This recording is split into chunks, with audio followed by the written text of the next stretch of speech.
global customer success organization. So this is part of the customer experience and engagement at Red Hat. So we are the team in charge of everything customer experience. So pretty much everything post-sales in terms of technical support, quality assurance, security services, certifications, and so on and so forth. So in the context of the theme of TuniHack this year, with Khaled and Mohammed Amin, we decided to cover how we manage crises, a bit like we have experienced all over the world with COVID-19, how we manage similar crises, if you will, in the information technology and computer software industry. So we'll start off with setting the stage, if you will. So the first 4 slides, if you will, are going to cover the context, basically. In which context do information technology and computer software incidents occur? What is their impact? Who manages them? And basically, why do we run into these? And then the second part is going to focus essentially on lessons learned. So I've been in the industry. I graduated from NC in 19 and I majored in networking and distributed systems. So I spent the past 22 years or more pretty much delivering services to end users, whether internal customers in internal IT departments or to external customers working with IT vendors around software solutions and software technologies pretty much. And obviously throughout this career, I ran into lots and a huge variety of incidents, crises, some of minor impact, some of a huge impact. And I have learned quite a bit, if you will, meaning throughout that variety of situations on how to handle these, because the crisis which is poorly handled is multiple crises. Like the poor handling of a crisis is a crisis by itself. So if you mismanage a crisis, you're going to create even more problems, creating even more crises, if you will. First, so what's a crisis in the context of information technology? So we have seen in the healthcare industry, we have seen a very loud and clear example of over 2020. In the information technology space, well, there is maybe less likelihood of loss of life. I mean, hopefully, we didn't see, alhamdulillah, we didn't see a lot of information technology crises or catastrophes, which resulted in a massive loss of life, like what we've seen in with COVID-19 and such. But still, meaning with the prominence that information technology is taken in our lives, information technology crises are going to have a much bigger impact. I mean, even on the livelihood of individuals. So, meaning I put here just 4 examples, some of the not mythical, maybe the best known or the highest impact, the catastrophes, if you will, which made the news. Actually, one of them was a topic of a Hollywood movie. So the first example is a 1990 incident in AT&T. I recall in year 2000, I was at Sprint, and it was a big joke because AT&T was also a competitor. So it was essentially a switch. I think I forgot which technology. Anyways, it was a networking switch where the protocol handling, routing, announcements was poorly implemented and resulted in, I think, in the 3-day outage of the entire AT&T, both voice communications and data transmission. And I recall at the time AT&T had a contract with some pharmacies to ship the prescription. Ladies and gentlemen, if you are, please mute. Make sure you're muted if you're not speaking. So AT&T had this contract with some pharmacies to sort of transmit, like electronically transmit medical prescription through their network. And when their network went down, they had to send planes to ship paper prescriptions between pharmacies and hospitals. So it was a huge impact logistically and financially to them. A few years later, well, actually, 10 years ago, in 1883, there was a software glitch. This obviously, it was like in the Cold War, and there was a lot of secrecy and maybe a bit of mythology around this. But there are, well, concording reports that it did actually happen. I mean, it was in the Soviet Union, an early warning missile system mistakenly identified some, some light seen by satellite imaging as ballistic missiles shot from the US and heading towards the Soviet Union. Were basically on the brink of a third world war. Again, it was a poorly implemented software which did not remove some false positives as it should. Later on in 1996, there was, again, this was like, it had a big media coverage. Ariane 5 exploded because of a poor data casting and so on and so forth. So we're not going probably to spend much here. The point here is software incidents could have a lot bigger impact than just the software crashing. I mean, maybe in our student life, a poorly written code would result in, I don't know, in wrong results, or maybe software like an application crash. But when you are running the operations of a government or healthcare or defense systems, the impact could be a lot bigger. So the IT software industry identifies like the severity of an incident according usually 3 to 4 levels, if you will. The topmost is level 1, which is urgent, meaning severity 1. Sev 1 is a common term in the software industry, where we essentially refer to situations where we have a loss of productivity, meaning if you are an enterprise, it means that your revenue stream has stopped. If you are operating, I don't know, transportation, it means that you cannot you cannot schedule runways, for instance, for airplanes to land or to take off, or things like that. And then it goes down to the lowest level, which is 4 for low. Low impact incidents are usually cosmetics. Things that, I don't know, the color on an icon not looking good, or a typo error in the documentation, or things like that. Now, who manages this? So say you are in an enterprise, in an organization, you're delivering these software services, and basically your vis-a-vis on the other side is unhappy about the situation. So who in the organization is going to be in charge of handling that situation, or basically will be in the driving seat to make sure that that problem is resolved? To answer this question, we'll probably need to go back a little to how the relationship between a customer and a vendor builds up. Typically, it starts with commercial conversations. So initially, there would be someone in the sales organization approaching a customer, or vice versa, to have an early need qualification and figuring out whether whatever you are supplying, whatever services you are supplying does address their business objectives and business problems. So that person will be in charge of the overarching sales relationship, if you will.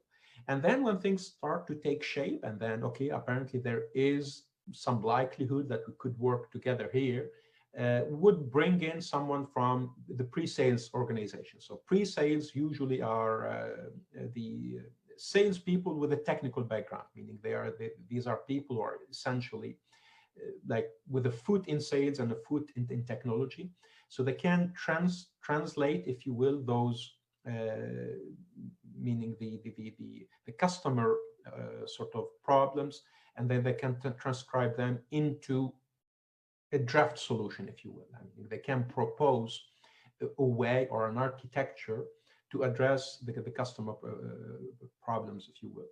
Then in the third phase, there would be services, or I mean, some organizations call them consulting. So the services organization are the people who convert those sort of draft architecture into an actual sort of implementation plan. And then they go on site and they do the actual delivery. They do build the systems, software, hardware, storage, networking, whatever. So, and then at the end, they are expected to deliver an actual working system and hand it over to the customer operation. And then finally, the whole thing is handed over to what is it called? The post-sale teams within the software vendors. These are usually technical support and customer experience team. So these teams are in charge of maintaining and supporting the customer throughout the remaining life cycle of that product or that solution or whatever. Now, the point here we need to maybe we need to highlight is that in the early phases here, in the early conversation, when an incident occurs, usually it occurs on a proof of concept or on a lab environment or in a test environment. So the impact is most likely not going to be huge. So even if a very big problem occurs, it's not going to bring down customer operations because the software is not in operation yet. So you see, as we move right to like throughout this life cycle, the impact of incidents becomes more serious, if you will. And this is why typically teams in technical support and customer experience organization bear most of the responsibility of if you will, of managing this sort of crisis.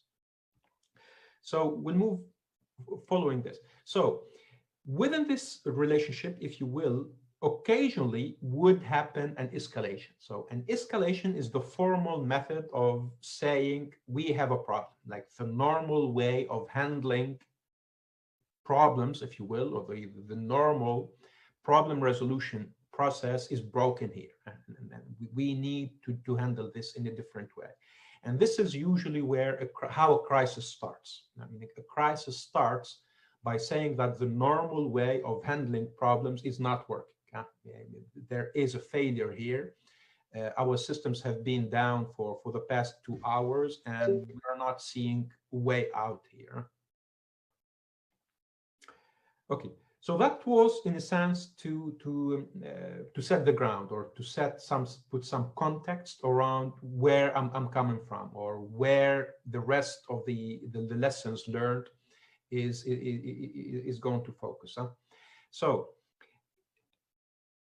let's go through this set of lessons, if you will. So this is the bulk of the message, if you will.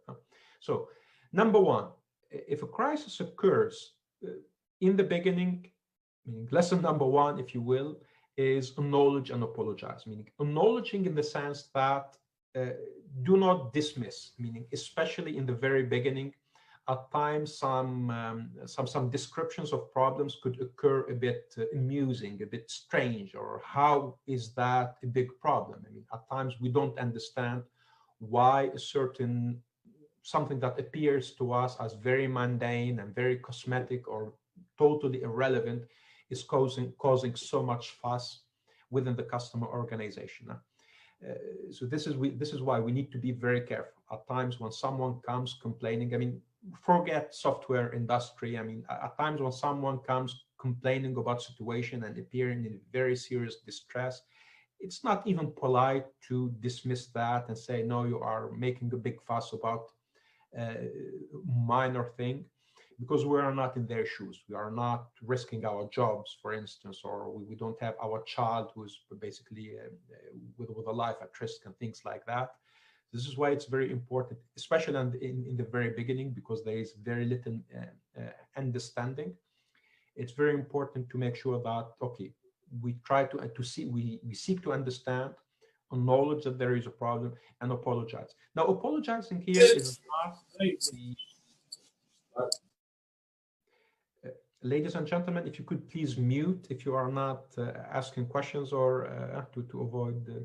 Okay, so apologize in the sense of not in the sense of sort of acknowledging fault or sort of declaring that yes, we are responsible for whatever, for your, well, for your distress or your catastrophe or your disaster, but saying that we are in this together, meaning you are using our software and for some reason you ended up in a bad experience, meaning that itself is warrants apology, meaning it's not an acknowledgement of fault, but in this relationship you ended up with a very bad experience. That's not good. We wish you were not in this situation. Second point is show empathy and responsibility, meaning showing empathy, meaning demonstrating that we do really understand that this is not pleasant for you, meaning, and not only because it's our job, we are in technical support or we are in customer experience and we have to solve a ticket. No, we perfectly understand that you are losing revenue here, you have your job at risk or things like that, and demonstrating that, yes, this is something that we are concerned about and we genuinely work towards coming with a resolution. And then showing responsibility in the sense that we are not here just to watch. Now we are here to really work towards helping you getting out of this mess, if you will. Now, whether it's whether we can contribute to solving this or not, that's a different conversation. But we need to show that we are genuinely and truly engaged and committed to come up with a solution to the problem here. Because in some situations, you know, when there are some personalities when under stress, they try to flee. I mean, this is there are two big types of personalities in human behavior. So under stress, some people would fight and some would flee. So meaning there are some attitudes who avoid conflict, avoid sort of confronting distress and try to sort of disappear and pretend that they didn't see it. And then there are the other personalities who actually take it on and say, okay, this is a problem, I'm going to confront it and get to the bottom of it. Be that second type. Do not run away from the scene, because that customer or that organization really counts on you to help them get out. Okay. The last observation here, do not take this personally. In some situations, some customers or organizations might appear to be like attacking you personally. So even if things do appear like that, make sure that you bring the conversation back to a professional tone. Now, obviously, do not tolerate impoliteness or insults or anything like that. If it gets to that point, stop it and bring it back to a professional kind of conversation. Third, drive communications. Make sure that you are the person who's deciding what, or like you are the single source of truth. Meaning there is one person who is communicating, who's making sure that everyone is aware about what is happening. Because typically, again, this is a very stressful situation. Everyone will try to talk to that person that they know, or this guy, or try to come up with information that they read on the internet, or talk to their friends and suggest ways to solve this or that. And then it ends up in a chaos and nothing progresses. So it's very important to make sure that you set a cadence for communications and a certain structure. This is the formal and the official source about the progress, how we are progressing. When it comes at a particular date, at a particular time, every day or every hour, from one person in a particular format, which is very factual, people will start to feel some confidence that, okay, this person is in charge, they are in the driving seat, and I feel that, okay, they got things under control. The very important part here is stick to the facts strictly. Do not speculate or assume. It's extremely important to communicate only what is factual and really do not state opinions or hopes or speculations. Stick to facts, what is absolutely true in a sense. Falling in the finger pointing trap, this is a very easy trap to fall into. Some, again, remember earlier what I mentioned earlier, that some personalities which tend to pretend to run away from problems, and instead of focusing on solving problems, they might have a tendency to maybe try to shift the blame and try to present the situation as if it's someone else's problem. And that's a futile conversation because it doesn't progress in any way the resolution or the coming out of the crisis. Always bring back, avoid that, do not fall in that trap, even if you sort of, I don't know, another party, say the security team, for example, finger points and say, okay, it's your software which is responsible of that. Do not answer that. Say, okay, we don't know at the moment. Please, let's focus on solving the problems. And I promise you, once we have resolved it, we will sit together and look deeply into the causes and come up with a report to figure out what went wrong. But now, let's please focus on resolving the problem. Let's put all our efforts in resolving the problems instead of figuring out whom to blame, in a sense. Okay, so I'm done.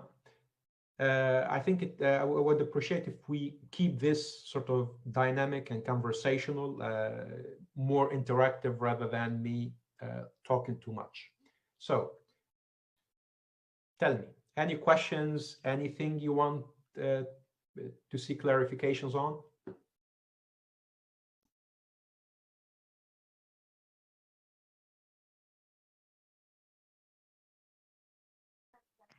I have a question. Hi. Hi, my name is Riha Brahali. I'm graduate from NC and I was in open source with OSEC team, but 2 years ago. So thank you for this conference. So I just have a question about the last part about pointing finger. This is my first year working, and it's not easy to work with new. For example, in my team, we are all fresh grads, and when something happens, it's the first thing you do is trying to put the blame on someone on your team. It's not easy to not fall in this trap when you're still fresh grads. But I think you're right. When you have experience and you grow, you will try to solve the problem instead of pointing fingers. So I want to have an advice how you can overcome this and try to find more arguments better than pointing fingers in a very practical way. Thank you. Thanks, Rehab. Yes, I understand that it's maybe very easy to theorize and give advice about like theoretical stuff. In practice, things might not be as obvious and as straightforward as they might seem written on a slide like this. So the thing is, look, no, in a situation when there is fire, like many people, like multiple neighbors are sitting there watching uh, like watching a fire, whom would you respect? Would you respect the one who's yelling at their neighbor saying, okay, it's your fault, you didn't turn off the stove, or the one who's silent and running with buckets of water trying to put off the fire? Huh? I understand it, meaning because taken with some emotions, we don't want to appear as the weak one or as the faulty part, or but in a group behavior, yeah, the group will highly regard you at the end. Mm. When you are that wise voice who says, guys, it doesn't matter now. Our primary focus needs to be on solving this problem. Huh? Let's please focus on solving the problem. Once this is resolved, I promise we will sit and figure out what caused it. Huh? Because people will highly regard you. I understand it's not easy. Maybe they will say, meaning, tell them, fine, okay, maybe it might be my code. We don't know. I mean, now figuring out whose code it is will waste time in a sense, which is not useful in any way.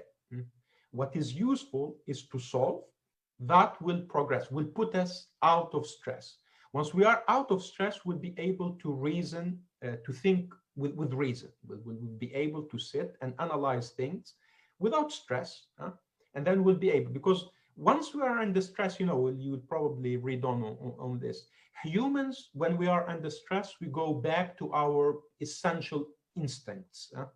And the essential instincts are, survival essentially. So, and then to survive, you either fight or run away. And fighting is, like finger pointing is one of the fighting methods, meaning saying that, okay, it's your problem, not mine. And running away or disappearing. Okay, I'm sick today. I mean, there's a massive fire, and I pretend that, okay, instead of confronting the situation, I decide to run away entirely. So, and I see what you're saying. It's not easy, but yes, meaning someone has to start. Being that brave soul who says, guys, let's be constructive here. Let's focus on what will help us as a team rather than fighting between ourselves.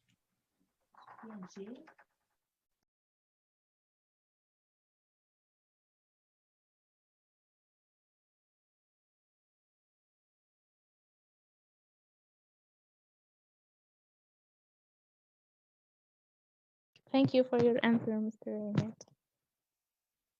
You're welcome to have, thanks. So I have posted a link to the slides in the chat. It should be accessible to all. In case you want to scroll through the slides and you want clarification about anything in particular.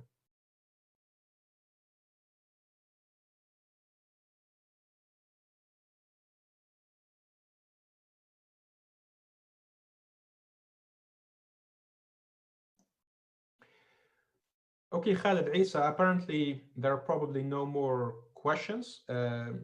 So if you have questions after this, please feel free to drop me an email or, well, an email essentially. So I have both my email addresses on the slides in there. And I would be happy to reply or elaborate on any of the points there.